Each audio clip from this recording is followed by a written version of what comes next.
நேயர்கள் அனைவருக்கும் வணக்கம்.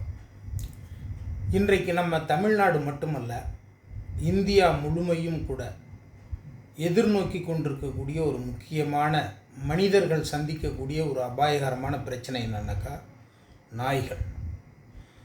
நாய் என்ற ஒரு இனம் ஆதி காலத்தில் கற்கால மனிதர்கள் குகையில் தங்கிட்டு வேட்டையாடி, அதாவது மிருகங்களை வேட்டையாடி உண்டு வாழ்ந்த காலத்தில் இந்த நாய்கள் நமக்கு துணையாக வந்து பழகின ஒரு மிருகம். மற்ற மிருகங்களை நம்ம வேட்டையாடி உண்டு வாழ்ந்தார்கள். ஆனால் அதே சமயம் நாய் என்ற ஒரு விலங்கினம் மனிதர்களை அண்டி வாலாட்டி கொண்டு வந்து இவர்கள் தின்ற எச்சத்தை, எலும்புகளை சாப்பிட தொடங்குனுச்சு. அன்றிலிருந்து இன்று வரைக்கும் நாய்களை நாம் வேட்டைக்கு பழக்கியிருக்கிறோம். அதே போல் வீட்டிலும் நாய்கள் வளருது. அதே போல் தெருக்களிலும் நாய்கள் ஏராளமாக பல்கி பெருகுது. அதை நம்ம தவிர்க்க முடியாது. இன்றைக்கு மனிதர்கள் சைவம் அசைவம் ரெண்டையும் சாப்பிட்றோம். யானை, குதிரை, ஒட்டக சிவிங்கி, வரிக்குதிரை போன்ற இந்த மாதிரி மிருகங்கள் சைவ உணவை மட்டும்தான் சாப்பிடுது.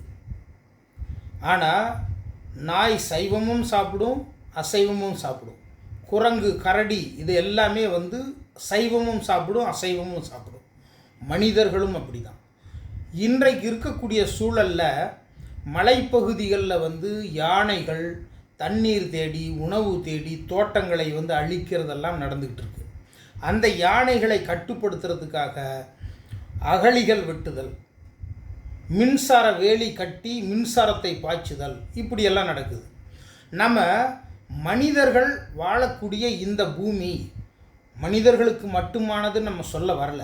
அதே சமயத்தில் நாய்கள் என்ற ஒரு இனம் அதிகமாக பல்கி பெருகும் பொழுது அதை கட்டுப்படுத்த வேண்டியது ரொம்ப அவசியம். ரேபிஸ் என்ற நாய்க்கடி, அந்த விஷமானது மனித இனத்துக்கே ரொம்ப அபாயமாக இருக்கக்கூடிய இந்த காலகட்டத்தில் அதை பற்றிய விழிப்புணர்வு விஜய் தொலைக்காட்சியினுடைய நீயானான நிகழ்ச்சியிலும் சரி, நாடெங்கிலும் சரி, டெல்லி உயர்நீதிமன்றம், உச்சநீதிமன்றம் வரைக்கும் பேசிகிட்டு இருக்கிறாங்க. நாய்களை கட்டுப்படுத்துதல், ரேபிஸ் என்ற தடுப்பூசியை செலுத்துதல், இதெல்லாம் மிக முக்கியமானது. இந்த எச்சரிக்கை உணர்வை மனித குலம் கடைப்பிடித்தால்தான் இந்த நாய்களை பற்றிய ஒரு விழிப்புணர்வு மேலோங்கி நாம் பாதுகாக்கப்படுவோம் என்பதை நான் தெரிவிச்சுக்கிறேன். எல்லோருக்கும் ரொம்ப நன்றி.